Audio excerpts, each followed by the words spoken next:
ডাকসু বিবি Sadiq camp কি জিনিস এবার পুরো জাতি টের পেল, ডক্টর ইউনূস সরকার টের পেল। শরীফ ওসমান হাদির পক্ষে সাদিক ক্যাম্প ডাকসু যা করেছে, বিএনপি এমনকি জামাত ইসলামীও তা করতে পারে না এবং পারবে না। Only Sadiq camp can do that. হ্যাঁ, Sadiq camp started. Sadiq camp নিরীহ, ভদ্র, সাদিক ক্যাম্প আঙ্গুল বাঁকা করতে পারে, সাদিক ক্যাম্প সব পারে। সাদিক ক্যাম্পরা গণভবন জয় বাংলা করে দিয়েছে। আজকে হাসিনার যে এই অবস্থা, হাসিনা তো জাস্ট পদত্যাগ করতে পারতো, পদত্যাগ করে একটা নির্বাচনের ঘোষণাও দিতে পারতো, কিন্তু হাসিনা যে পালিয়েছে, এই যে ফতেহ গণভবন, এগুলো কাদের থিওরি জানেন? এই সাদিক ক্যাম্পের কারণে এটা হয়েছে। তো শরীফ ওসমান হাদির উপর গুলি করার পর চারিদিকে সমালোচনা হচ্ছিল যে ঢাকা বিশ্ববিদ্যালয় কেন উত্তাল নয়, ডাকসু কেন আন্দোলন করছে না, ডাকসু চুপচাপ কেন, সাদিক ক্যাম্পকে দিয়ে হবে না। এই ওয়েলফেয়ার পলিটিক্স করতে পারে, মানুষকে খাতা কম্বল দিতে পারে, কিন্তু সরকারকে বাধ্য করবে আঙ্গুল বাঁকা করে, প্রয়োজনে কাউকে পদত্যাগ করতে বাধ্য করবে ঘাড় বাঁকা করে বলে, এটা সাদিক ক্যাম্পরা পারে না। এগুলো অনেকে প্রচার করছিল, কিন্তু না, সাদিক ক্যাম্পরা যা পারে এটা অন্য কথিত চাপাবাজ পারে না। এই ভদ্র নিরীহ সাদিক ক্যাম্প যা পারে, ন্যায়ের পক্ষে অন্যায়ের বিরুদ্ধে, অন্য কেউ পারবে না। সাদিক ক্যাম্প হচ্ছে আরহাম, দয়ালু, আবার আসাদ্দা, কঠিন, সব আছে সাদিক ক্যাম্পের মধ্যে। এখানে Sadik camp is not only ব্যক্তি সাদিক ক্যাম্প, শিবির, ডাকসু, তবে হ্যাঁ, ব্যক্তি সাদিক ক্যাম্পের স্পেশালিটি আছে। কি করেছে সাদিক ক্যাম্পরা? 3 দফা দাবি নিয়ে স্বরাষ্ট্র উপদেষ্টার কার্যালয় ঘেরাও করতে গিয়েছে। প্রতিমধ্যে পুলিশ বাধা দিয়েছে, পুলিশের ব্যারিকেড ভেঙে দিয়েছে লাঠিয়া। সাদিক ক্যাম্পরা যে পুলিশের ব্যারিকেড লাঠি দিয়ে ভেঙে ফেলে মঞ্জিলে বক্সিতে যেতে পারে, দেখেছেন? সাদিক ক্যাম্পের এই চিত্র আপনারা অতীতে, সাদিক ক্যাম্পরা এটাও করেছে, হাসিনাকে পিটিয়েছে, অনেক কিছুই। হাসিনাকে পিটিয়েছে মানে হাসিনা সরকারকে, কিন্তু তখন মাস্ক পরে গোপনে, দেখেন নাই, মুক্ত ছিল। এবার দেখেন যে পুলিশের ব্যারিকেড ভেঙে বাধা অতিক্রম করে স্বরাষ্ট্র মন্ত্রণালয় গিয়েছে এবং স্বরাষ্ট্র উপদেষ্টাকে বের করে এনে দাবি মানব, সাদিক ক্যাম্পের ডাকসুর দাবি সঠিক, ভিপির দাবি সঠিক, এটা তার মাধ্যমে বলিয়েছেন। ইনস্ট্যান্ট ফল, হাতে নাতে ফল। কে পারে এরকম? কতজন পারবে এরকম? আমার মনে হয় না যে অন্য কোনো ছাত্র সংগঠন, অন্য কোনো নেতা এটা পারবে। সাধারণত কেউ যদি স্বরাষ্ট্র উপদেষ্টার কাছে যায় বা মন্ত্রীর কাছে যায়, স্বরাষ্ট্র মন্ত্রণালয় ঘেরাও করা এটা কমন ব্যাপার বাংলাদেশে। স্মারকলিপি নিয়ে দাবি দেওয়া নিয়ে যাওয়া কমন বিষয়। কিন্তু নর্মালি যেটা হয় যে এক জায়গায় পুলিশ আটকে দেয়, তারপরে 2-1 জনকে যেতে দেয়, জাস্ট ওখানে 2-1 জন অফিসার থাকে, তাদের কাছে লিখিত কিছু কথাবার্তা বলে আসে। সর্বোচ্চ স্বরাষ্ট্র মন্ত্রণালয়ের সাথে 2-1টা কথা বলতে পারে। কিন্তু না, সাদিক ক্যাম্পরা সব বাধা বিপত্তি অতিক্রম করে গিয়েছেন এবং স্বরাষ্ট্র উপদেষ্টাকে বের করে এনেছেন। বের করে এনে ক্যামেরার সামনে, সাংবাদিকদের সামনে বলেছেন যে এটা করবো। স্বরাষ্ট্র উপদেষ্টাকে পাশে দাঁড় করে সাদিক ক্যাম্পরা বলছে এটা না করলে কিন্তু তার পদত্যাগ। এবং কয়েক মিনিট আগে সাদিক ক্যাম্প রাজপথে দাঁড়িয়ে বাঘের মতো গর্জন দিয়েছে। আরহাম সাদিক ক্যাম্প আসাদ্দা হয়েছে। কি ঘোষণা দিয়েছে? জাহাঙ্গীর তুই জবাব দে। সাদিক ক্যাম্প মন্ত্রীকে বলবে জাহাঙ্গীর তুই জবাব দে। তাহলে সাদিক ক্যাম্পরা কি পারে এবার বুঝছেন? যখন তুই তাকারি করা দরকার তুই তাকারি করতে পারে, যখন গালি দেওয়া দরকার তখন গালিও দিতে পারে, যখন আঙ্গুল সোজা করা দরকার সোজা করতে পারে, যখন বাঁকা করা দরকার বাঁকা করতে পারে। This is Sadik camp, allrounder. Jahangir তুই জবাব দে, আসিফ নজরুল তুই জবাব দে। আসিফ নজরুলকে তুই বলতে পারে সাদিক ক্যাম্পরা, ক্লিয়ার?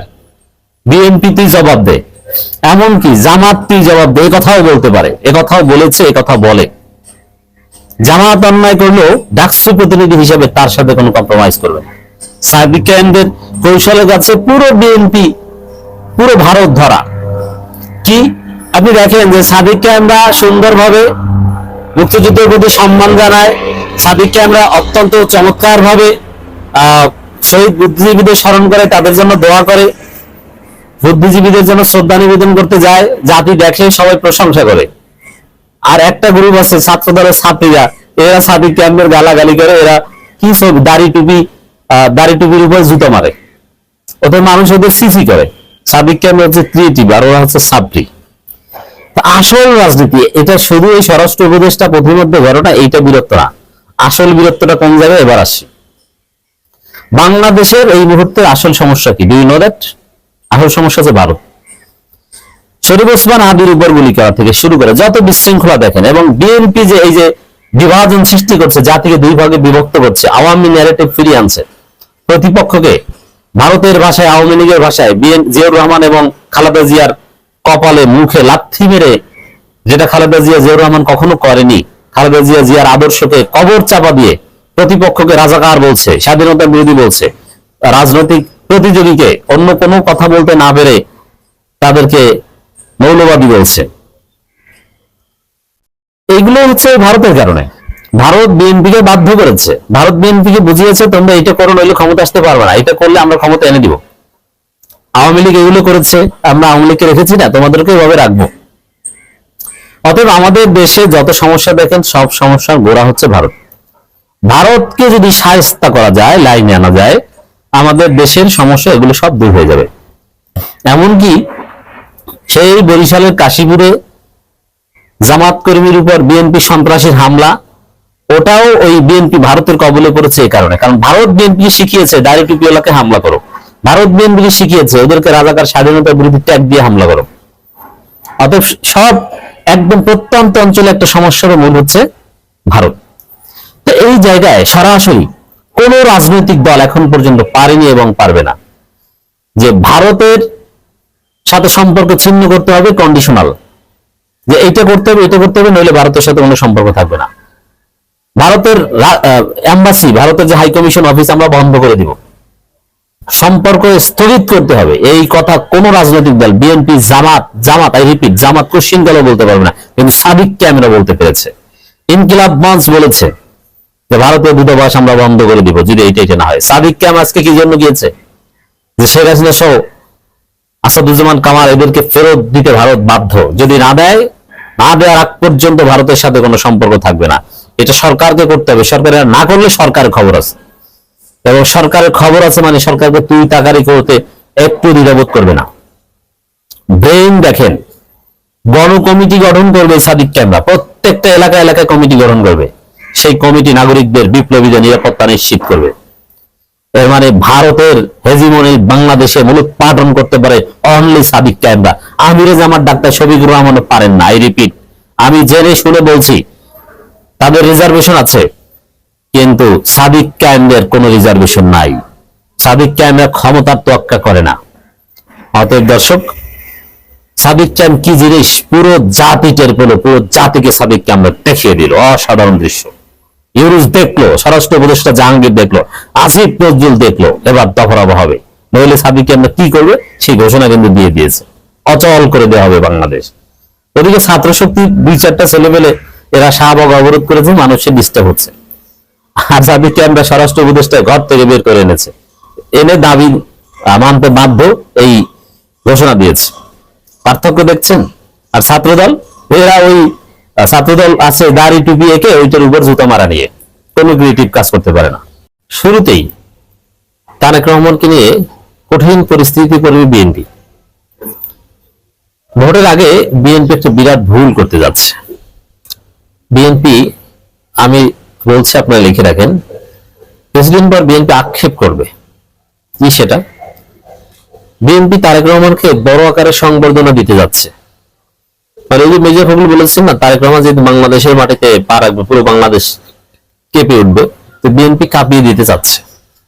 তার মানে লক্ষ লক্ষ লোক ঢাকায় জড়ো হবে, পুরো ঢাকার সব লোকে লোকারণ্য হয়ে যাবে, এবং তারা আনন্দে আবেগে জামাতের পোস্টার ব্যানার ছিঁড়বে, অনেক কিছুই করবে।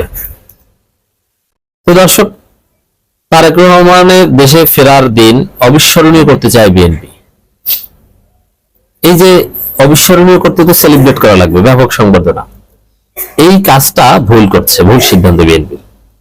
বিএনপি কয়েকদিন পরেই বিব্রত হবে, লজ্জিত হবে, তারা বলবে যে এই কাজটা না করলে ভালো হতো।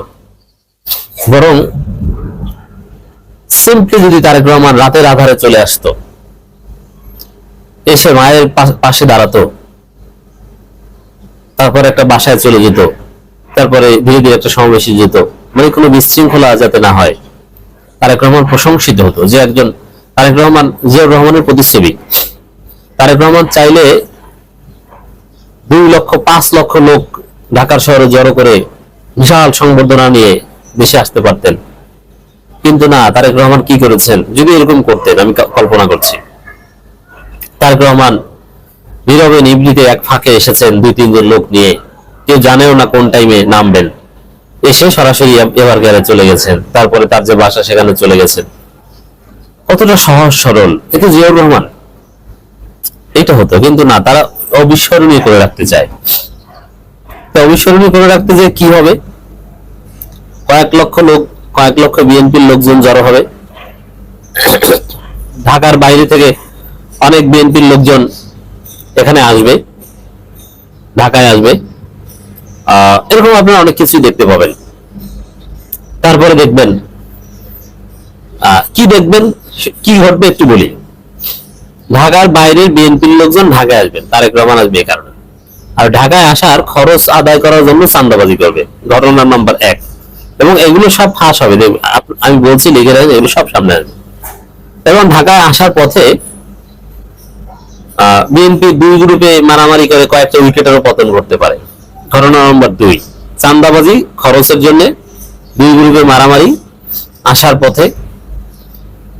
এবং তারেক রহমান আসার পরে কে তারেক রহমানের বুলেট প্রুফ গাড়ির কাছাকাছি যেতে পারে, ওই কাছাকাছি যাওয়া, ছবি তোলা, এতে পদতলিত হয়ে বা 2 গ্রুপে মারামারি করে অঘটন ঘটতে পারে। বিএনপি কোন সুশৃঙ্খল দল নয়, ভয়াবহ অন্তর্কোন্দল। বিএনপির এক গ্রুপ আর এক গ্রুপকে অনেক ক্ষেত্রে জামাতের চাইতে বড় শত্রু মনে করে। আওয়ামী লীগ তার বিএনপি শত্রুই না এখন। অতএব তারেক রহমানের দেশে ফেরার দিন অবিস্মরণীয় করে রাখতে যে, ব্যাপক সংবর্ধনার আয়োজন করতে যে বিএনপি পরিস্থিতি মাখিয়ে ফেলার যথেষ্ট সম্ভাবনা রয়েছে। আমি প্রেডিকশন করছি, আল্লাহ না করুক আমার এই প্রেডিকশন যেন সঠিক না হয়। তারেক রহমানের দেশে ফেরাকে কেন্দ্র করে বিএনপির লোকজন সংবর্ধনা, চাঁদাবাজি সব মিলিয়ে কয়েকজন লোক নিহত হওয়ার সম্ভাবনা আছে। পদদলিত হয়ে 2 জন লোক নিহত হতে পারে। তখন তারেক রহমানের পজিটিভ ভাইব ধোঁয়াশা হয়ে যাবে, উল্টো অ্যাকশন হয়ে যাবে, আরো নানান বিষয়ে। এরপরে কি শুরু হবে, তারেক রহমানকে গ্রহণ করতে সামনের সারিতে ছিলেন, ঢাকায় ছিলেন, এয়ারপোর্টের পাশে ছিলেন, অমুক নেতার গাড়ির পিছনে দৌড়িয়েছেন, বা দেখবেন যে কোনো নেতার পায়ের উপর থেকে গাড়ি চলে গেছে। এমনকি সামান্য খালেদা জিয়া লন্ডনে গেছে, খালেদা জিয়াকে দিয়ে আসতে যাওয়ার পথে বিএনপির কেন্দ্রীয় নেতার পায়ের উপর থেকে গাড়ি চলে গেছে। তাহলে তারেক রহমান, তখন তো অল্প কিছু কয়েক হাজার নেতাকর্মী ছিল, যখন লক্ষ লক্ষ নেতাকর্মী আসবে, 1 লাখ 2 লাখ লোক 3 লাখ লোক বিএনপি হাজির করবে, তখন কি যে হবে, জাস্ট ওয়েট এন্ড সি। আমি বলছি, আমি জানি বিএনপি কেমন দল বা তাদের শৃঙ্খলাবোধ কি, এটা তো পুরো জাতি জানে। তাদের 2 গ্রুপের ভয়াবহ অন্তর্কোন্দলটা দেখেন, যে 210 জন প্রায় নিজেদেরকে হত্যা করেছে, আওয়ামী লীগের চাইতেও মারাত্মক। এই ক্ষেত্রে এই সম্ভাবনা আছে এই বিশৃঙ্খলা ঘটার। এরপরে ওই তারেক রহমানের কাছাকাছি ছিল, তারেক রহমানের গাড়ির সাথে সেলফি আছে, তারেক রহমানের কল্লার সাথে সেলফি আছে। তারেক রহমানের সাথে সেলফি গুলো করুন হবে, কারণ তিনি তো বুলেট প্রুফ গাড়ির মধ্যে থাকবেন, মাঝে মাঝে এক ফাঁকে কল্লা জাগাবেন, কাস্টমাইজ করে তো, যাতে কল্লা জাগানো যায়, ওটা সিস্টেম থাকবে। তো তারেক রহমানের কল্লার সাথে যারা সেলফি তুলতে পারবেন, এই লোকগুলো গ্রামে যাওয়ার পরে ওই কল্লার সাথে ছবি দেখিয়ে তারা চাঁদাবাজি করবে, মানুষকে নির্যাতন করবে, বলুন চেনোস আমি কে কে, এই দেখো তারেক রহমান কল্লার সাথে আমার ছবি দেখছো, চেনো কে, চান্দা, এই কাজ করবে। এতে তারেক রহমান আসলে যে পজিটিভ কথাবার্তা হতো কিছুই হবে না। এই সংবর্ধনাকে ঘিরে যে বিশৃঙ্খলা, ওই বিশৃঙ্খলায় তারেক রহমানের আগমনের সমস্ত অর্জন ম্লান হয়ে যাবে। তাহলে ভালো হতো কি, ভালো হতো বিএনপি যদি তারেক রহমান চুপচাপ এসে সরাসরি এভাবে ঢুকে যেতেন, তারপর একটা ফেসবুক স্ট্যাটাসে জানাতেন যে আমি এসেছি, ছবি দিতেন, পরে কেউ জানতো না, গোপনীয়তা রক্ষা করে যদি আসতে পারতেন তাহলে ভালো হতো। আক্ষেপ করবে যে এটা যদি এই সুলাইমান যেটা বলছে এইটি যদি করতাম তাহলে কি ভালো হতো, তাহলে এইরকম বেকায়দায় পড়তাম, এই লোকজন এরকম নিহত হতো, একটা কঠিন বেকায়দায় পড়বে। জাস্ট ওয়েট করেন, 17 বছর পর দেশে ফিরছেন বিএনপি ভারপ্রাপ্ত চেয়ারম্যান তারেক রহমান। তার দেশে ফেরার দিনটিকে অবিস্মরণীয় করে রাখতে চায় দলটি। এজন্য তারেক রহমানের ফেরার দিন রাজধানী ঢাকা স্মরণকারী বৃহত্তর জনসমাগম ঘটানোর পরিকল্পনা করছে বিএনপি। এ লক্ষ্যে সাংগঠনিক প্রস্তুতি, নিরাপত্তা ব্যবস্থা সহ সার্বিক পরিকল্পনা চূড়ান্ত করছে বিএনপি। এখানে বৃহস্পতিবার ওই দিন সম্ভবত সরকারি ছুটি, কারণ 25 ডিসেম্বর বড়দিন। ওইখানে দর্শক, এই 25 ডিসেম্বর মানুষজন তো নানান কারণে রাস্তায় বের হবে, পুরো ঢাকার শহর বিএনপি অচল করে দিবে। আর বড়দিনে ধর্মীয় অনুষ্ঠান, নানান মানুষ শপিং এ যাবে, বাচ্চারা সান্তা ক্রুজ নিয়ে খেলবে টেলবে, তো এগুলো দেখা যায় যে এতেও বিঘ্ন ঘটবে। তো এতে জনগণ উল্টো গালাগালি করবে যে তোদের রাজনীতির জন্য আমি হসপিটালে যেতে পারবো না, আমি শপিং এ যেতে পারবো না, ছুটির দিনে পার্কে যেতে পারবো না, রেস্টুরেন্টে যেতে পারবো না পরিবার নিয়ে, তোদের রাজনীতি নিয়ে তোরা থাক, ভোট দেবে না। ফলাফল এই আর একটা ঘটবে। তো শুরুতেই তারেক রহমানকে নিয়ে ব্যাপক কঠিন পরিস্থিতিতে পড়বে বিএনপি, এটা আমি প্রেডিকশন করছি। আর হ্যাঁ, ব্যাপক স্মরণকালের সেরা জনসমাগম, এটা মহাসমাবেশ করা যায় কোন সরকারি উদ্যানে বা কোথাও, কিন্তু রাস্তায় বিশৃঙ্খল ভাবে দৌড়াদৌড়ি, হাঁটা, গাড়ির পিছনে দৌড়ানো, ব্যক্তিকে শুয়ে দেখা বা কল্লার সাথে ছবি তোলার প্রতিযোগিতা, এইসব ক্ষেত্রে এটা ডিজাস্টার করতে পারে। বিএনপির দায়িত্বশীল সূত্রগুলো জানিয়েছে আগামী 2-3 দিনের মধ্যে এই সংক্রান্ত পরিকল্পনা চূড়ান্ত হবে। ওইগুলো নিয়েই থাকেন, জনগণের ভোটার আদায় করা লাগবে না। কেন্দ্রীয় বিএনপি সমন্বয় ঢাকা মহানগর উত্তর দক্ষিণ বিএনপি কর্মসূচি বাস্তবায়ন করবে। তবে খেয়াল রাখবেন, তালিকা করবেন যে এই স্মরণকালের সেরা জনসমাগম ঘটাতে যে কি পরিমাণ চাঁদাবাজি বিএনপি করেছে, এটার ডেটা আশা করি পিনাকি ইলিয়াস কেউ না কেউ ফাঁস করবে।